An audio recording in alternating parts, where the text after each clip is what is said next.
Okie doke. Good morning. Welcome to the second presentation of membership in Rotary during COVID. And I'm Catherine Battenhorst. I am an AG third year, a member of the Rotary Club of St. Augustine, and I'm going to be co-chairing membership with Marvelous Mike Dara next Rotary year. Mike, tell us a little bit about yourself. All right, now Catherine, that's unfair. We mentioned that it's so hard to find an alliterative word adjective to go along with Catherine. So now I'm caught off guard. But I am Mike. I am next year's co-chair and membership along with Catherine.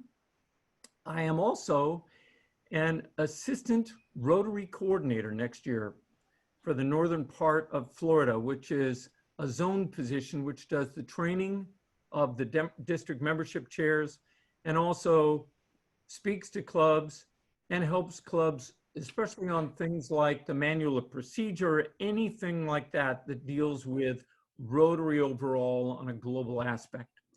So we've got a team of about 5 or 6 people, including George Robertson Burnett, or I should say it as he says it, George Robertson Burnett.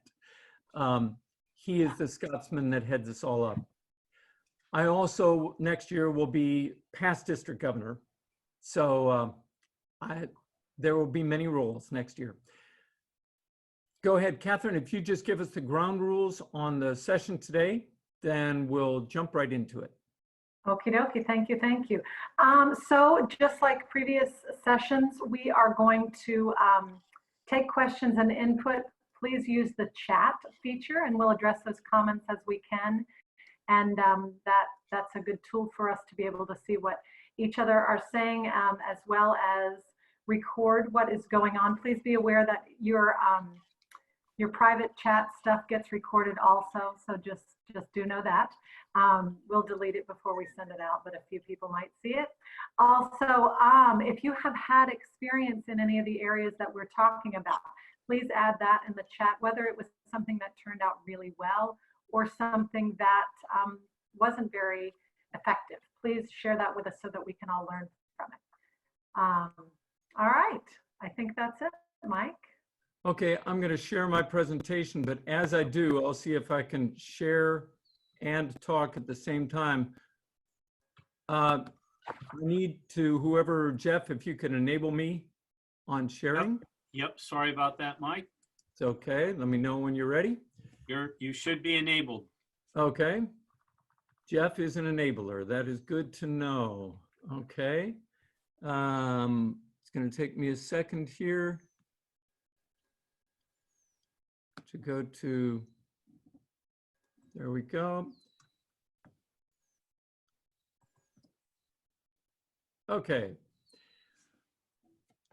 What I wanted to say is, yesterday we found a great strength from Zoom, and that is the chat. As we're going through today, if you have thoughts about what has worked well for you or what has not, please put that in the chat. The chat yesterday was as valuable as the presentation, and so often when you've got people like y'all in a new situation, you've experienced more things than the presenters ever could have. So your experiences are going to be very important to the overall experience of this session. So to use the chat, what I'd ask everybody to do is look at this page and tell me one word, what do you see? So just go into the chat and you'll find it at the bottom of your screen, or if you're using an iPhone or an iPad, you touch on your screen and you should see a chat show up. So let us know what you see here. Heidi Barfield, thank you. That's, oh man, Randy, Rob, man, you're seeing COVID and everything, buddy. Lots of good stuff. So I've got some drink makings, lemonade. Baby, disinfectant. I like that. Products, opportunity, nice counter. Yellow. Messaging cups. Limoncello. What? Limoncello. Oh, howdy, Andrew Morgan. Chocolate cake shots. I have never thought of that. Wow. Like I said, you know, y'all are going to be, you're going to be a good bit of the experience of this session. And I'm not sure whether that's good or bad for some of you. Totally positivity personified. Yes. So many of you caught it right off the top. Someone once said, it is a shame to waste a good crisis. The crisis is what often makes us all unfreeze. And in this case, I'll just tell you very briefly. January 30th, I was pulled up to Evanston along with 20 other people from North America. We were pulled up there by both the president-elect, and all the directors in North America. All of them were there along with everyone in the membership crew at Rotary to say, how do we do things differently? We're not doing a great job of involving all the people that could make Rotary really successful, particularly in North America. So we have to figure out, how do we get people to think differently?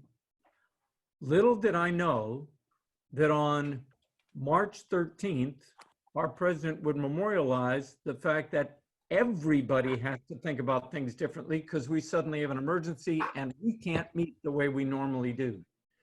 So what that ended up doing was make us get back to what our core is and think, how do we deal with our core? And our core back in 1905 on the left-hand side, this wasn't quite the symbol that was used back then, but it was close. Rotary was a gear, a number of people, basically a network that meshed. We created a network to help us both from a business standpoint and from a personal standpoint. By 1911, Paul Harris asked the person who was addressing the second Rotary International Convention, and I believe with all 60 people there, asked that person to address the whole idea of service. And what you see on the right-hand side of your screen is the Service Above Self Award, which now is the highest award for Rotary International. Only about 100, 110 people worldwide receive that, and it's a very serious award. So between networking and service, those two things are the core of what we do. And as we look forward into this current COVID world and the world beyond, we're going to be looking at what does it take for us to succeed both now, during COVID, and later. And I'm not going to call it back when it's like it was. It will be the post-COVID era. So here's what the district governors in Florida decided.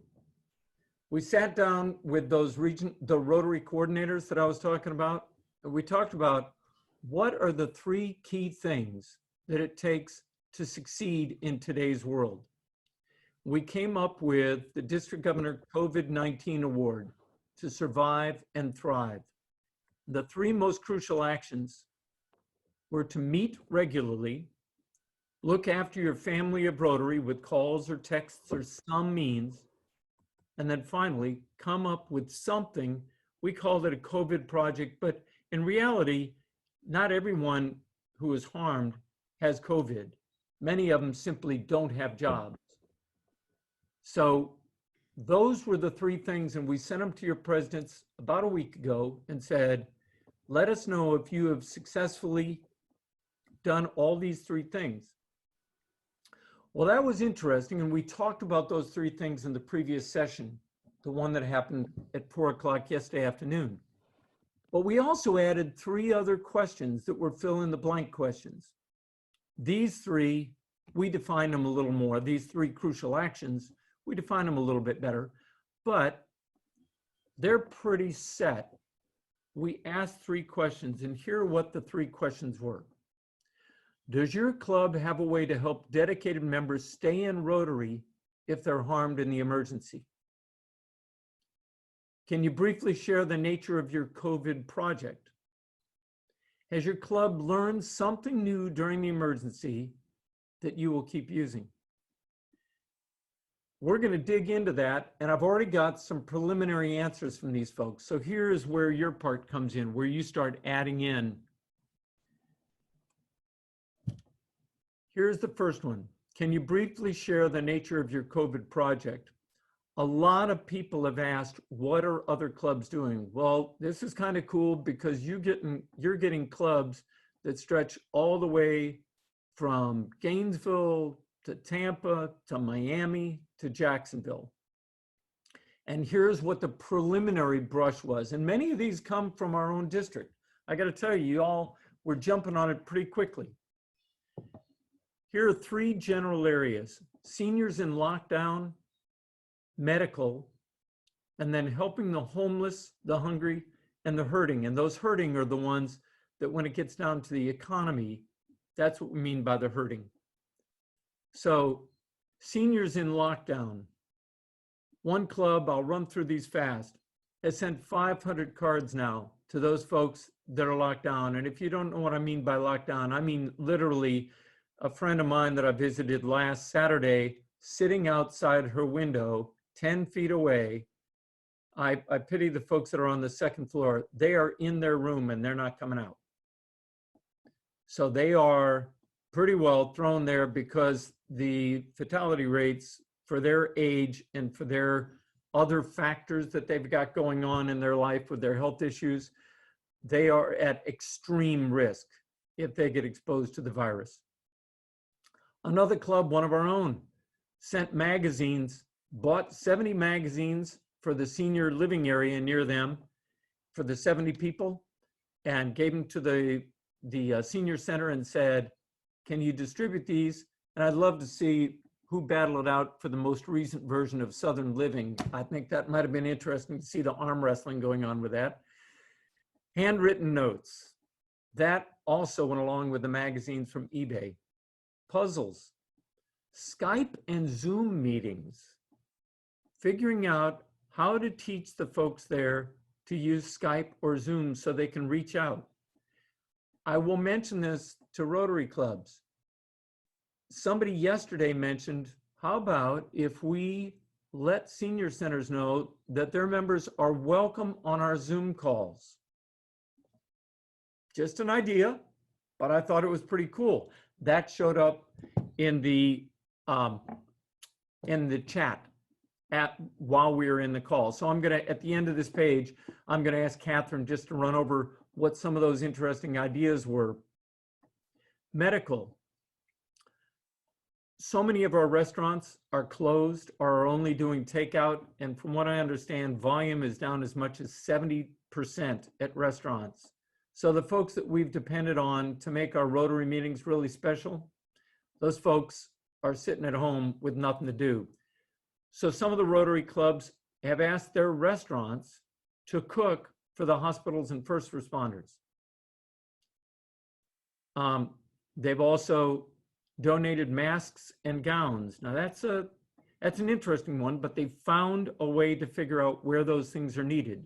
Right now, our district is helping through our district relief group is helping figure out where face shields can be applied in non-hospital settings. Hospitals have their own way of getting them. Some of the other areas that are dealing with the same sort of issues, but on a very small scale, are having trouble getting those.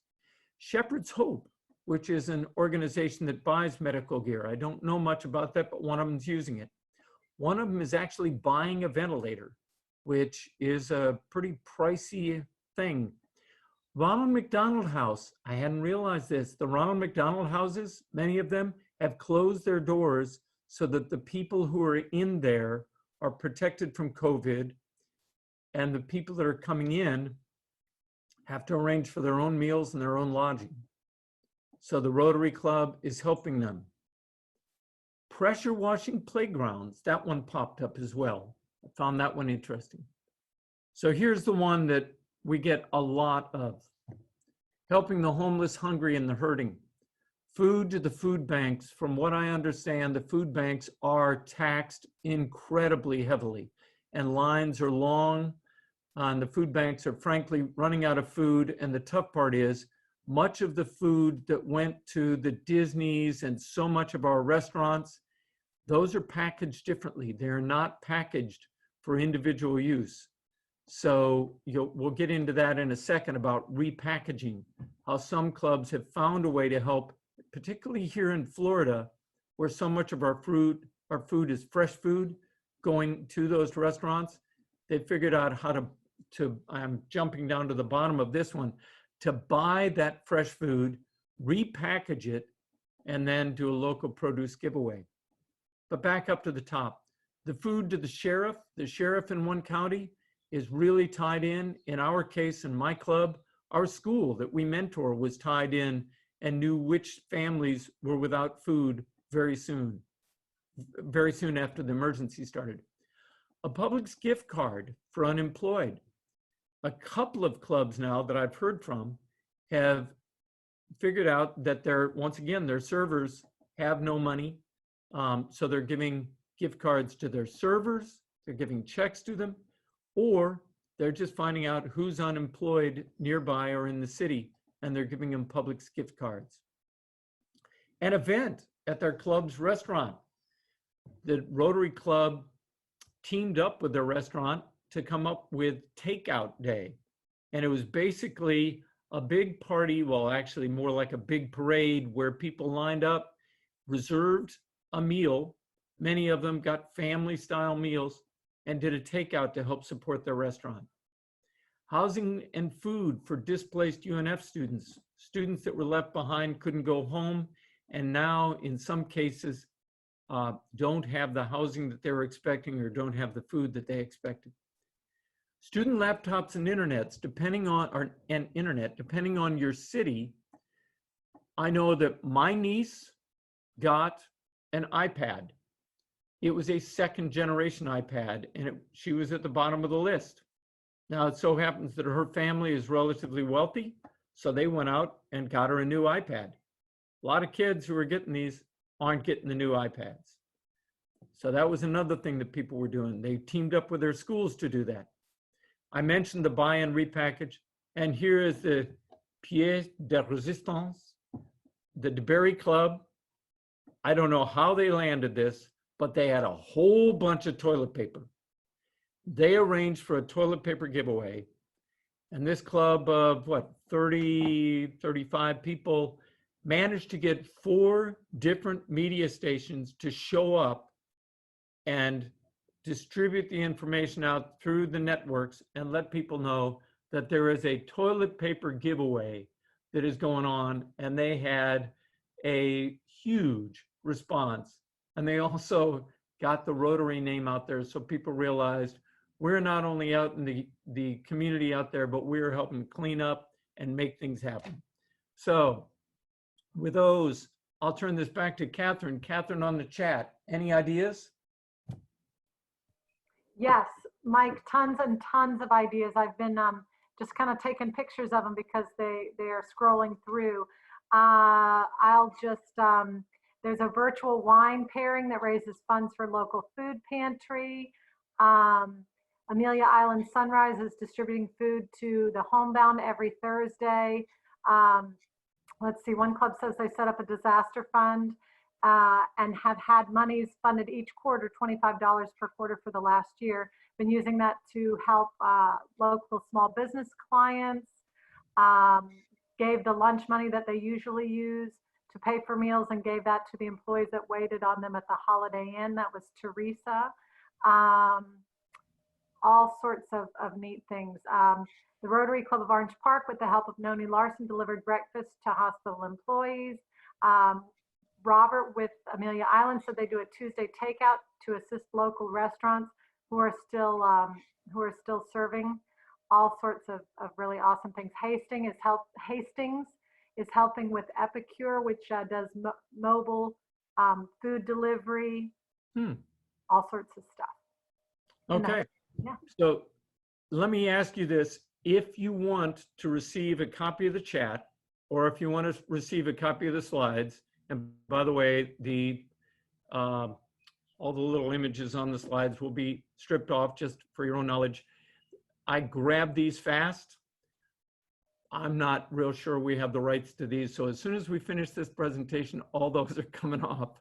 But if you want a copy of that, please make certain to give us your email address in the chat and make certain that the email address is right if you would. And we'll send you both the presentation if you want, and we'll send you the chat. All right, next slide. Can Next I add that people can just go to the 3 button at the bottom of the chat and make their own copy?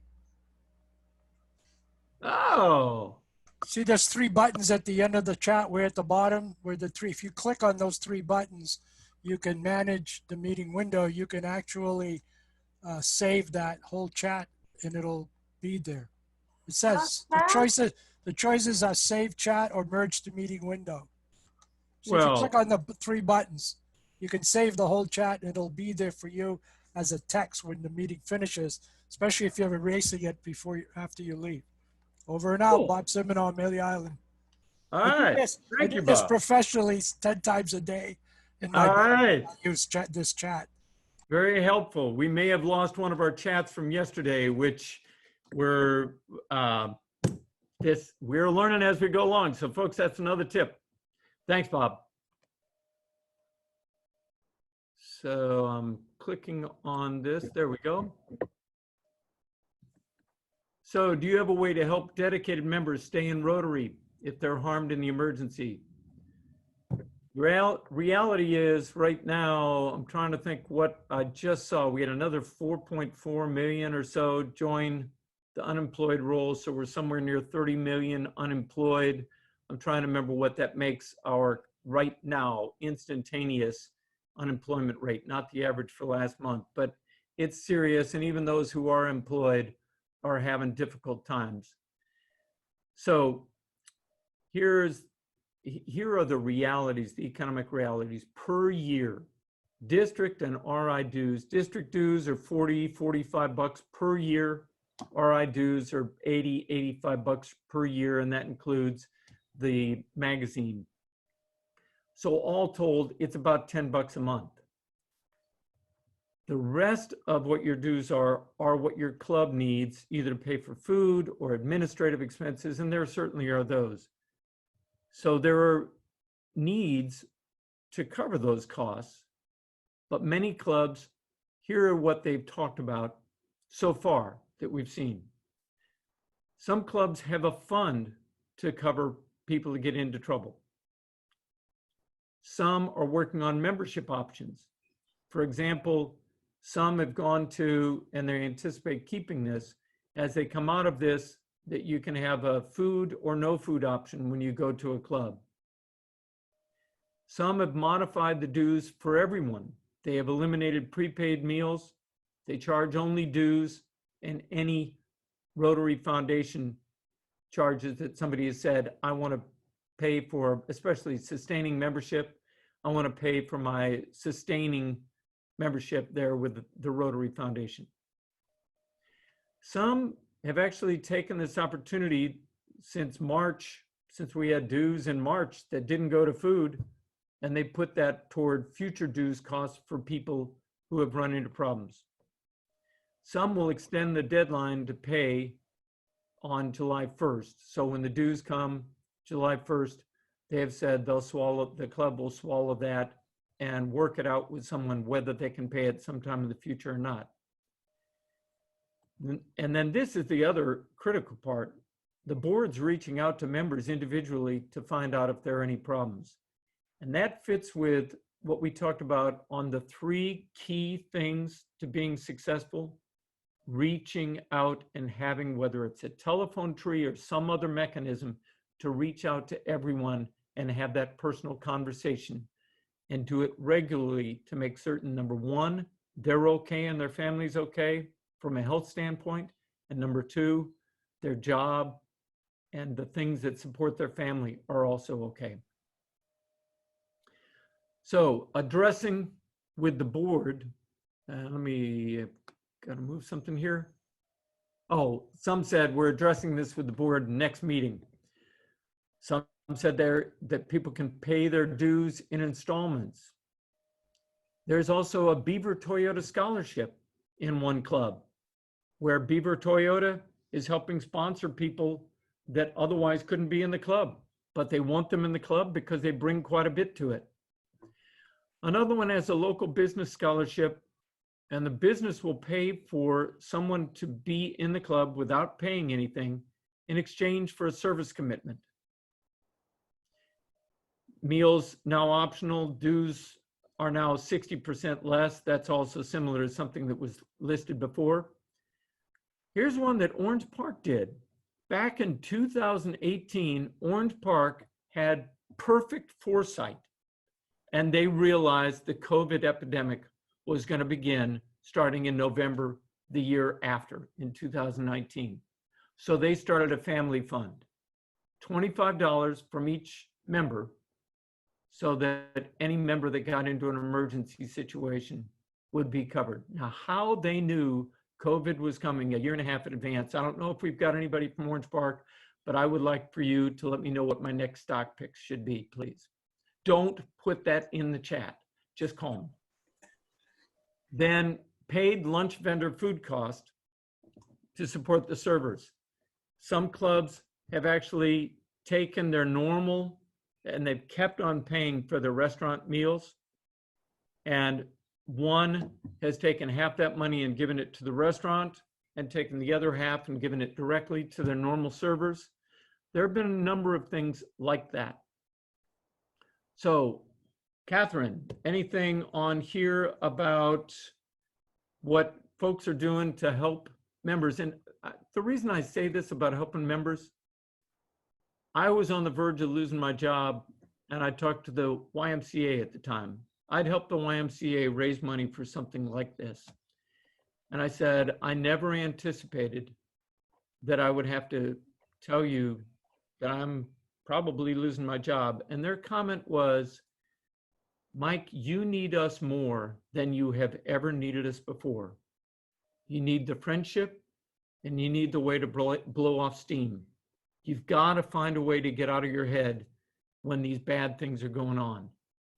That's exactly what we're talking about here, is those folks who have been along with us all this time realize that the family of Rotary is what is really crucial, and that family is behind them. So, Catherine, anything else in here about the family of Rotary? Well, there's lots of folks who are wanting copies of your slides, and then also just reiterating that we learned how to copy the presentation, or I guess it's just the chat, by clicking the three dots in the bottom right, or the three dots at the bottom of the chat where it says Save Chat. Lots of people are wanting copies of your presentation. Bob Simino in Amelia Island has offered to help any club member who needs Zoom support, and he put his contact information in the chat. Bill Sorensen in Jacksonville says, loves your last point, need to take care of our Rotary family too. Rosaria Upchurch says, once we copy the chat, how do we get it? Mine says it is saved to a folder, but some of you who have done that previously, where does it save? So Professor Bob, help us out here. You can save it to your desktop. You can save it if you're on an iPad or on a tablet. If you have a folder where you keep stuff, you can save it to the folder. Just make sure that you rename it. When it comes up, you'll see that it becomes an MP file so that you can go back and look at it later on. But make sure you rename it something. Otherwise, every time you do that and you save one, it erases the one before. So you have an opportunity to save it, and you'll see it. You'll see it. It'll come up on the screen. The other thing that somebody said, I think it was John and a couple of other people said, can I have copies of the slides? Well, while he's presenting, you can take screenshots of the slide, and then you have them permanently forever. I teach this to everybody, especially my students, because I teach English as a second language to students in China. And I also work, selling life insurance and living benefits using this. And sometimes I'll, instead of having the people having to mail something to them, I show them how to take pictures and make a copy of the slide by just doing a screen save. And for those of you who don't know how to do that, it's Shift Command 4 on an Apple, and whatever way that you do screen saves on a PC. Hey, Mike. Does that help? Yes. Thank you. All right. You're welcome. Yes, Beth. Hi. I had posted a question, but there's so many chats going on that I'm sure it got kind of lost in the shuffle. I just kind of have a question about the nuts and bolts to this as far as where are the clubs getting this money? Are they taking it from their originally scheduled budget and removing some items that were, coming up? Or because, I mean, we're in a situation where, our fundraising for the most part is basically stopped, which is affecting, president-elects like myself's incoming budget. But I'm curious where the clubs are getting this money from. Are they shifting their current budget around and removing dedicated items already? Well, some of them, it comes from a couple of places, Beth. One of them for clubs like yours, for Flagler County, I think most of you prepay your lunch costs so that you just go and you don't have to pay them for lunch.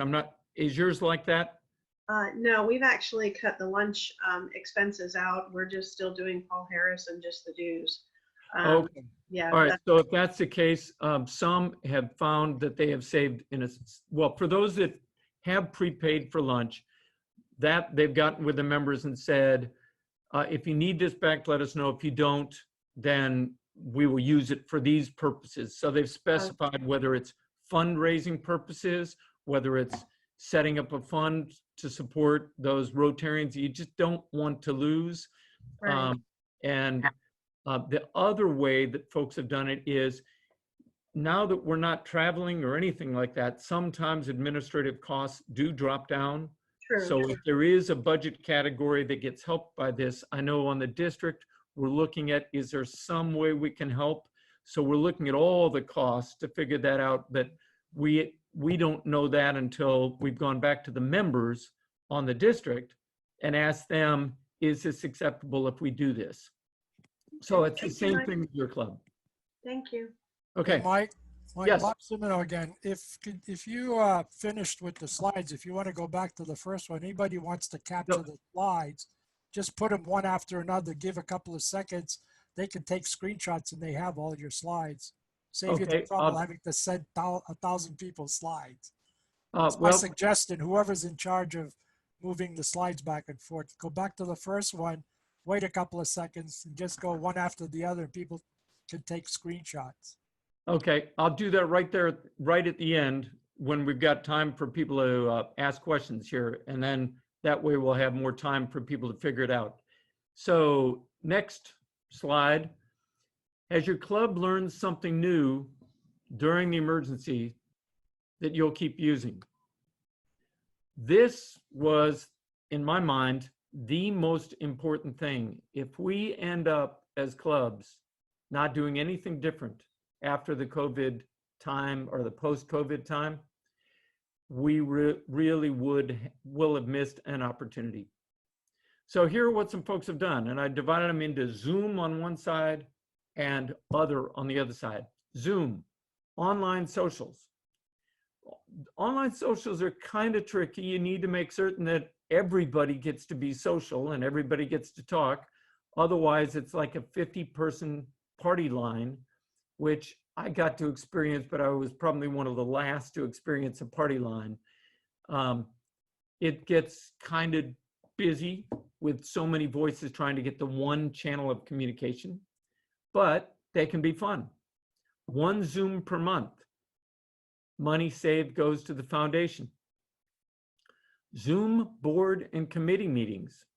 Much easier to do these at a time that fits well. And the other part is you don't have to extend, many people try to extend their regular weekly meetings by doing a board meeting or a committee meeting. Sometimes that's pretty tough to do, but bringing people back to the same location also wastes time. So a Zoom board meeting saves a lot of time. Zoom weekly for, here are the different groups. Those traveling, those who are older. I've got to tell you how heartwarming it was to see West Jacksonville's meeting and to see two folks who were mobility impaired showing up at the meeting. One of them with his, I believe his daughter there, showing him which buttons to push, but it was really cool and folks loved seeing him. So the older, the time constrained, the person that doesn't have the time and realize that they're going to have to scoot before the speaker, they don't have to scoot now. they can stay there and listen to the speaker. Now, the reality might be they might always scoot, but regardless, but they don't have to now. And those who are remote, what does remote mean? Beth, you've got a great face. I'm looking at yours when you scrunch up and go, what? Remote means all those snowbirds that come down here and then go back home. They're now taking part in their meetings while they're up there up north, even though they've gone back home. We had one person come on from England when I was on one of the club meetings because they'd come over and they just had a great time. This was visiting at Palatka. Better speakers and programs. If you don't know it, on our website, there is information. There are actual programs, some of which the Downtown Club has done. If you've had an extremely good program and you've recorded it on Zoom, please send it to me. We'll go through it and let folks know that it's out on the website. And they're great programs. There are ones on COVID.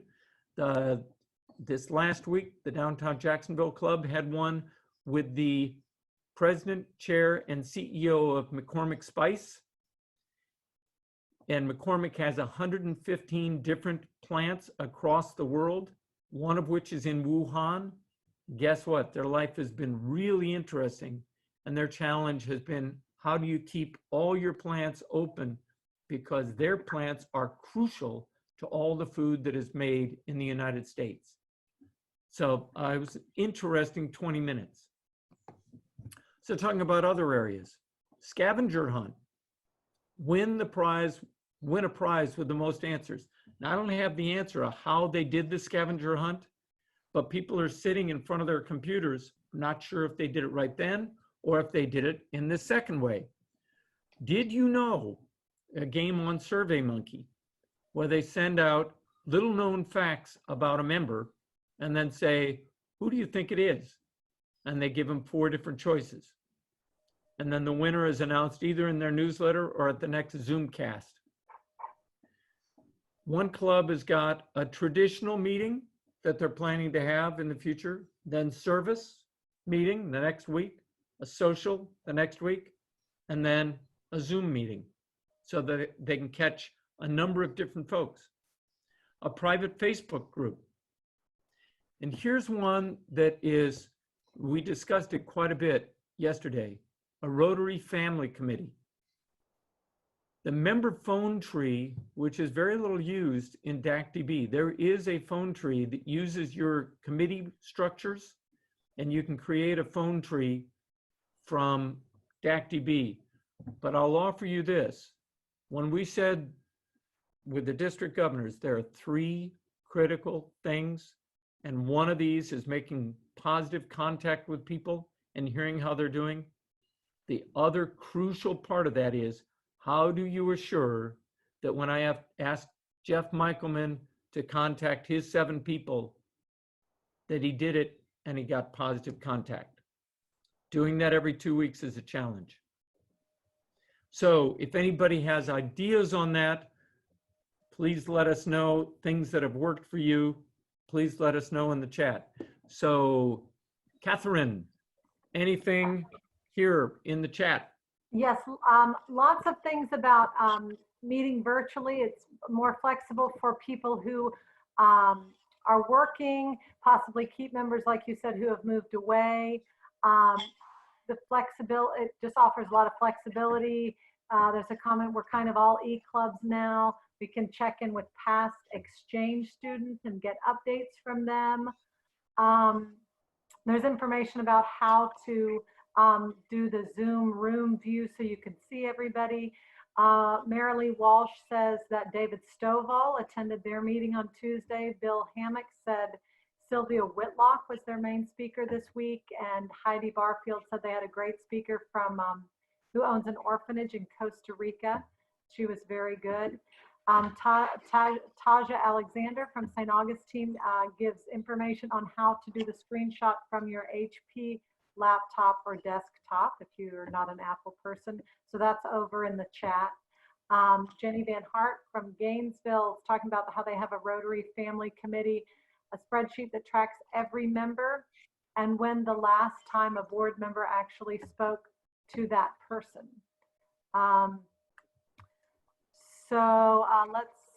Let's see. Lots of other stuff. Davey Hartzell in St. Augustine says that you can follow and share all ideas on our District 6970 Facebook page. Clubs have been loving the idea. My dog is even excited about that one. She's making noises. And then there's a question, when are we expecting meetings to be allowed again? Wow. I think you'll have to call the Orange Park Club because they're the ones that predicted when COVID would be coming, and they're a year and a half in advance. I am hoping that they will not be predicting a year and a half from now. In all seriousness, I've been following very closely what's been going on. And when we talk about good speakers, this last week, my club had 2 of our exchange students, of our previous exchange students, talk to us, one in Slovakia, where they are locked down, and they have had an extremely successful way of getting the virus back into the box. And in Germany, where they've been a little more open, both of those, it was very interesting to hear what they're doing. I am not a medical doctor to predict this. All I can tell you is from what we've seen in China that went through it first, we will go through probably surges. Singapore is going into a surge right now. They had things pretty well controlled, but then they found pockets of COVID. So that's caused them to try to pull things back. We may be able to start doing 10-person meetings, 50-person meetings. There's going to be a lot of anxiety by members of certain churches that they want to get together. And I think the members of our legislation or our legislator are trying to figure out how do we balance the needs of the group to get together, but the disaster that happens when this COVID sweeps through a population. As you're probably aware, the Teddy Roosevelt aircraft carrier that had 5,000 people on it had folks all together, and now they have what, 870 positive COVID cases, and these folks are younger, so they're not getting hurt as badly. But the biggest thing is, how do we protect our older populations, and how do we, as the herd, try to keep them from getting Mike, Yes. Mike, this is Bill Hammock from the Rotary Club of Orange Park. We didn't actually foresee this health crisis. However, we did have an issue in our club where we put together the family fund, and that was to help out members. Now that fund has come in handy, and we have used that and some other funds to pay for breakfast at the hospital and to provide some funding to the 14 Holiday Inn employees that serve our club. Also, we've received approval from Holiday Inn to hold our board meeting next month at the Holiday Inn. We're discussing whether we're going to have both a Zoom board meeting and an in-person meeting together for those people that don't feel comfortable coming to the Holiday Inn. So that's an update from the Rotary Club of Orange Park. Well, gosh, I just assumed, Bill, knowing you, that you had at least 18 months foresight, and now the bubble has been burst. And I don't know that I can continue on. I just went backwards in the presentation, as Bob suggested, so that if people want to do a screenshot, they can. I will also send this out to those who send in an email if you're having trouble with the screenshot. But there's the first one. Here's the second one. I'll give you 5 seconds on each, or 5 or 10 seconds on each one. And Catherine, anything else there on that, the final slide I had up there? No, just some input about different venues have given them directives on when they will open. One not until Labor Day. One place says the facility they use is owned by the city. So going to be lots of variety there. And then also some thank you so much, Mike comments. Lots of folks want your presentation. Hey, Mike. Oh, Mike, yes. Bob Semino again. Thank you for doing that. That's great. I had been taking them all along. So, but just one additional thing, having worked in the foundation for the last 35 years in District 7850, having been a president, vice president, you name it, of governor-elect, and I ended up not serving as governor during the Mexicans time frame back in 2000, 2001, because my school I worked at decided to build a 52,000 square foot facility. And as the CFO, they didn't want to leave me go. So the poor guy who was before me ended up serving 2 years in a row. But anyway, having worked in the polio plus area, having been around back in the 40s, because I'm that old, when we had the problem with polio, where I personally at 7 years old went to a summer camp. My cousin, who was 12 years old, ended up spending the next 30 years in an iron lung, because we didn't have a vaccine back then, right? If you remember, it took a few years before. The thing that I've learned, and I've lived in Africa for the last 4 years, where I did some work with the clubs in Togo, Lomé, Togo, West Africa, Nigeria, and Ghana, is that when Ebola hit in 2014 in the African nation, that's the country of Lomé, Togo, never had one case. And because they closed the airport almost immediately, and they immediately began to take people's temperatures, and it was because they had been used to malaria and all kinds of other crazy things that happen. And I think that what we need to prepare ourselves for in Rotary here in the United States, since we finally have gotten one of these that's as bad as the Spanish flu and all that other stuff that's happened since the late 1800s, is that we need to be prepared that in November, this is going to have a whole resurgence. Because people like Georgia and our nice governor out there say, oh, let's reopen all this stuff. The people that are right now asymptomatic are going to pass this on to everybody else. And then sometime in the fall, all those people are going to come back out with a whole other rash of thousands and thousands of people that will get this and will end up dying as a result of it. So I think Rotary should take a role in making sure that we do something about this. I mean, Rotary was one of the organizations that back during the time of the wars started, you know, the being involved in making sure that we had a peace plan, that we had governors and we had people in the government who basically looked at the whole world rather than just our own secular area. And I think Bob, you make a good point. And I think the thing that we all know, and we're running out of time here, so we got to leave time for folks to be able to tail this up.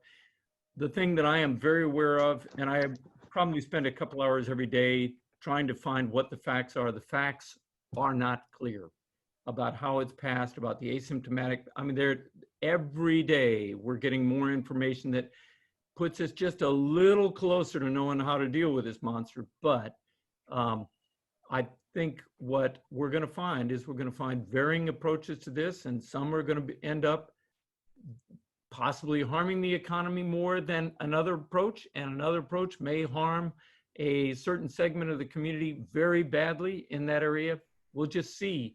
All we can do as Rotarians is try to keep up to speed, try to look for good information, so when we make decisions like these about when we meet, that they will be made and as wisely as we can and as respectfully for all of our members. Hey, So, Mike, yes. can I just have, I have an idea real quick. Can you take that somewhere else? Because I'll put this here Right, again. Beth, real fast. Yes, I know we're talking about meetings, but we also have to think about our installation dinner. And we've actually met concerning that, and Just sit in here or something. we're I mean, looking or at sit an over here. outside I mean, I venue. just have this all, Do something this like is a not going to work out barn this dance phone. or something like that. Because Maybe all isn't lost. Maybe take your installation dinner outside where people might feel more comfortable.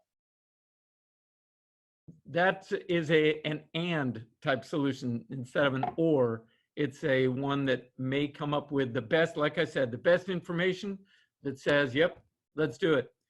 So it's up to you and your club, whether you want to survive on this thing or whether you want to thrive.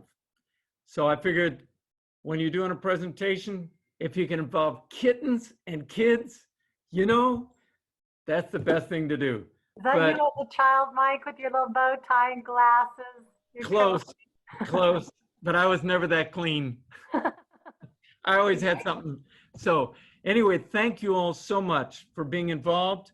Bob, if they save the chat right now, is that the best time to save the chat? Hey, Mike, You gotta, I just wanted to announce that I have pulled my random numbers okay, for the door prizes.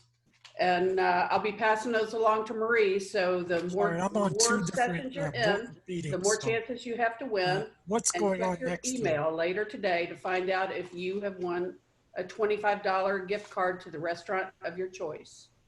okay. Thank you, Carolyn. And so on the chat, is now the right time to save it?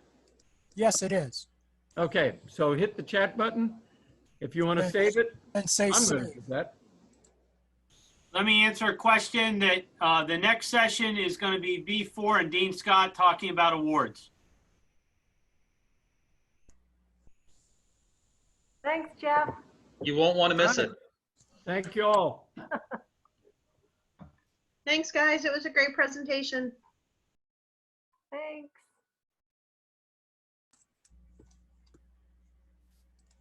I think I'll stay here, catch the next one. Me too. Jeff, are you going to email the presentation or is Mike going to do that? I will do that. And I think what Marie's going to do is she's going to make these presentations available on the web. Awesome. Okay. Thank you. And can you take whatever slide that is says achieving 2020 and allow people to see all of the participants on the main screen? If you do the sharing right now, we won't be able to see who else is on the screen. It's Bob Simino, and I use Zoom at least 10, 12 times a day for the last 2 years. And so there is a way that you can see all the participants in one screen by doing gallery view rather than speaker view. There you go. Thank you. Yeah, it's 3 pages long. Yep. So you just click over at the right-hand side and you can take, again, a screenshot and you get to know whoever and everybody that was in that session. Yeah, Jeff, you may want to every couple of minutes or so mention to people that which session they're in, since we don't have that up, so people know they're in the right room, because I know I started in the wrong room today.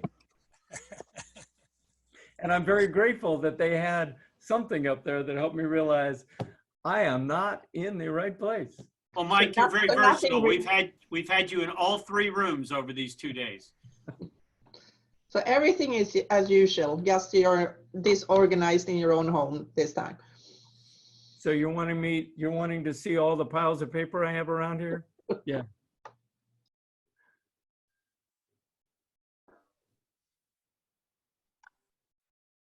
Did everybody understand what I said about Zoom, that you can scroll and see, like, for example, on one screen, if you minimize your screen and don't fill out the whole screen, if you do gallery view, you can see basically 20 people, 1, 2, 3, 4, 5, there's 4 rows, 5 across, you can see 20 people. Right now, there are going to be 60 people on this, according, there's 3 pages worth of people that are participating. It's just a way for you when you're coming into a Zoom room to assess what your audience, who your audience is in one fell swoop. People understand what I just said? This is Bob Simino from Amelia Island. Yes, Bob, but I have 25 on my screen. Oh, nice. Good. Excellent. I only have 4. I've only got able to get 4 rows. Some people could probably get 5 rows. I think there's a way to set that way at the beginning in the Zoom room so that you could see 5 rows instead, but you're only going to see 5 across. And again, if you do it and you do full screen, then you'll see all of them in one screen. But the minute somebody shares their screen to make a presentation, everybody either goes to the top or to the right. Unless you have, like me, I have 2 screens, so I can move everybody to the left, my left screen, and I could continue to see the one screen on the right in front of me. Karen, if I just want to thank you in this COVID time for you to have your Rotary mask on. So none of us, I've always heard about computer viruses, and you are protecting us from computer viruses. So Dean, I'm actually going for the Public Image Award, you know, and this is actually, you know, I have so many Rotary items, pins and earrings and shirts. And I mentioned to one of the Rotary clubs when I was an area governor that the one thing I didn't have was Rotary underwear. So they made me a pair. So Jeff, do you have the mute button for the rest of this conversation? So that's when this all started. I said, well, that makes the perfect mask. So. Good morning, everyone. This is Beth with Daytona Beach West Rotary. We did our membership Zoom meeting yesterday morning. We've done several, but it was interesting because we were able to have one of our members that has moved to Jamaica came on the Zoom meeting. So she got to give us an update of Jamaica. And we also had one of our members, friend in Stockholm, Sweden, came onto our Zoom meeting to give us an update of what's going on in Stockholm, because as you know, Sweden did not do a lockdown. And apparently they felt their citizenry was had common sense, which they did. And she was telling us all on their own, they social distance, they wear masks, they wear gloves. And yet, if you're young and you wanted to go to the corner cafe and social distance and have a coffee, that business was still open to have you sit and relax. And apparently it must be working. They're doing the herd mentality, and they don't have a whole lot of cases in Sweden right now. So we found that very interesting in our group. So I just thought I'd relay that to you. Jamaica's doing pretty good too. Jamaica's got a very good healthcare system for their people. So I think that Andrea told us that they've only had 9 deaths in Jamaica total, so not too bad. But thought I'd just give you that update so you knew across the world what we're seeing. Mike, the other thing, I was in contact in the last 48 hours with the clubs in Lomé, Togo, West Africa that I was associated with 4 years that I was working at a school out there in the capital city. They reported to me through the various Rotary clubs that there have only been 85 people that have been exposed, and only 5 people have died in the country since the end of December, when they were notified that this was coming, and they basically did exactly what they did with Ebola, what they've done with malaria, and what they've done with every other disease that comes and hits the African continent.